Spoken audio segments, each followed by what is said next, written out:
गोपालगंज के बैकुंठपुर से विधायक प्रेमशंकर यादव को लगता है कि बाबा बागेश्वर जहां जाते हैं वहां पर धार्मिक उन्माद फैलाते हैं और ये लोग पाखंड के प्रतीक हैं। प्रेमशंकर यादव को ऐसा इसीलिए लगता है क्योंकि बाबा बागेश्वर ने एक्स पर लिखा कि बिहार में काबा बाबा बागेश्वर बा, और उसके बाद पूरे गोपालगंज में दो धड़े हो गए हैं। एक धड़ा है जो प्रेमशंकर यादव का विरोध कर रहा है और एक धड़ा ऐसा है जो उनका समर्थन भी कर रहा है। लेकिन ऐसे कई बात हैं जो आपको जानना चाहिए ताकि आपको भी ये समझ में आए कि प्रेमशंकर यादव ने जो बात कही है उसमें लॉजिक तो रत्ती भर नहीं है। पहली बात तो ये कि प्रेमशंकर जी कहते हैं कि हम इसीलिए विरोध कर रहे हैं क्योंकि वो एक्स पर लिखते हैं कि बिहार में काबा बाबा बागेश्वर बा। वो कहते हैं कि ऐसा वो इसीलिए लिख रहे हैं क्योंकि वो बीजेपी के हैं और वो धार्मिक उन्माद फैलाना चाहते हैं। और इसके पर कई लोग ये कह रहे हैं कि जब तेजस्वी यादव कहते हैं बिहार में काबा आरजेडी बा, बिहार में काबा तेजस्वी के सुशासन बा, तेजस्वी के राज बा, तब क्या तेजस्वी यादव और उनके लोग भी धार्मिक उन्माद फैलाना चाहते हैं? बाबा बागेश्वर ने अगर ऐसा लिख भी दिया तो आरजेडी के विधायक को ऐसा क्या जरूरी पड़ गया था बीच में बोलने का?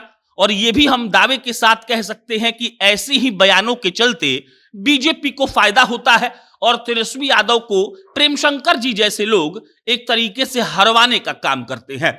बहरहाल हम आपको इस वीडियो में बहुत कुछ बताएंगे, प्रेमशंकर जी का इतिहास भी, 2020 में प्रेमशंकर जी माननीय विधायक कैसे बन गए ये भी बताएंगे। लेकिन उससे पहले नमस्कार स्वीकार करिए, मेरा नाम प्रशांत राय है और आप जनता जंक्शन देख रहे हैं। ये वीडियो रोडवेज ऐप के द्वारा प्रायोजित है।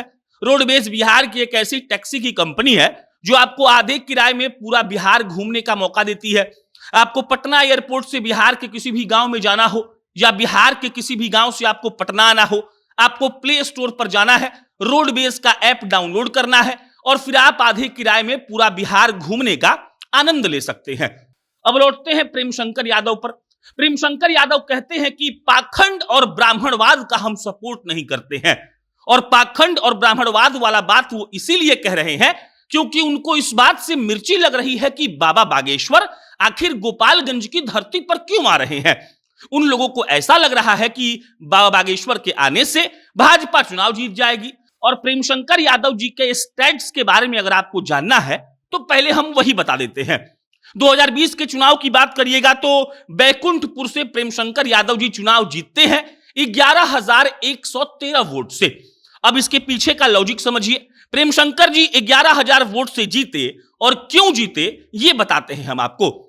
वहां पर तीन मुख्य प्रत्याशी थे जिनमें लड़ाई थी। एक थे भाजपा के मिथिलेश तिवारी जी, एक थे निर्दलीय जदयू से बगावत करके लड़ने वाले मंजीत सिंह जी, और तीसरे थे भाई साहब प्रेमशंकर यादव जी। मिथिलेश तिवारी को वोट मिलता है 56,694, यानी कि 56,694। अगर परसेंटेज की बात करिएगा तो यह होता है 30.95%। मंजीत सिंह जो जदयू से बगावत करके चुनाव लड़े थे उनको मिला था 43,354, 43,354। परसेंटेज की बात करिएगा तो 23.67% होता है ये वोट का। प्रेमशंकर जी को वोट मिला 67,807, 67,807, और परसेंटेज के हिसाब से ये होता है 37.01%। अब बात करिए कि ये जीते कैसे। ये इसीलिए जीते क्योंकि मंजीत सिंह ने जदयू से बगावत कर दिया था, वरना मिथिलेश तिवारी महज 11,000 वोट से नहीं हारते। जदयू और भाजपा, मंजीत सिंह आज जदयू में है, भाजपा में मिथिलेश तिवारी तो है ही, अगर इनका वोट अगर आप जोड़ दीजिएगा तो वो वोट होता है 1,48,000, और परसेंटेज की बात करिएगा तो 54.62%। मतलब जदयू भाजपा का जो वोट बटा, मंजीत सिंह ने जिस तरीके से वोट काटा उसके चलते प्रेमशंकर यादव जी को फायदा हुआ और वो चुनाव जीत गए।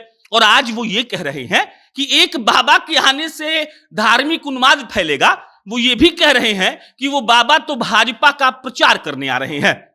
अब एक और बात आपको बताते हैं। याद करिए नौबतपुर में बागेश्वर बाबा आए थे, क्या माहौल था, किस तरीके का अरेंजमेंट था। विरोध तो बहुत हुआ था और उसी के चलते तेजस्वी यादव के छवि को भी नुकसान हुआ।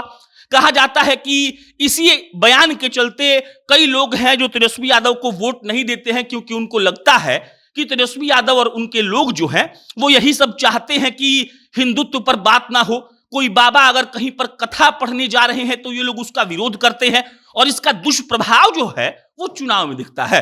बाकी पाखंड और धार्मिक उन्माद का परिभाषा प्रेम शंकर जी के हिसाब से यह है कि उन्होंने, बाबा बागेश्वर ने बिहार में काबा लिख दिया और जवाब लिख दिया बागेश्वर बाबा बा। लेकिन इसका जवाब यह है कि अगर तेजस्वी यादव लिखते हैं बिहार में काबा तेजस्वी बा, तो क्या वो भी धार्मिक उन्माद फैला रहे हैं? बिहार में काबा बोलने वाला क्या हर व्यक्ति धार्मिक उन्माद फैला रहा है? और ऐसे में प्रेम शंकर जी जैसे विधायकों को एक तरीके से सोचकर बयान देना चाहिए, वरना कब क्या हो जाएगा, कब कौन चुनाव हार जाएगा, जदयू भाजपा मिलकर बैकुंठपुर में लड़ गई तो क्या होगा, ये वो खुद भी नहीं समझ पाएंगे। बाकी इस पर आपका क्या विचार है कमेंट बॉक्स में बताइएगा। मेरा नाम प्रशांत है। बहुत बहुत धन्यवाद।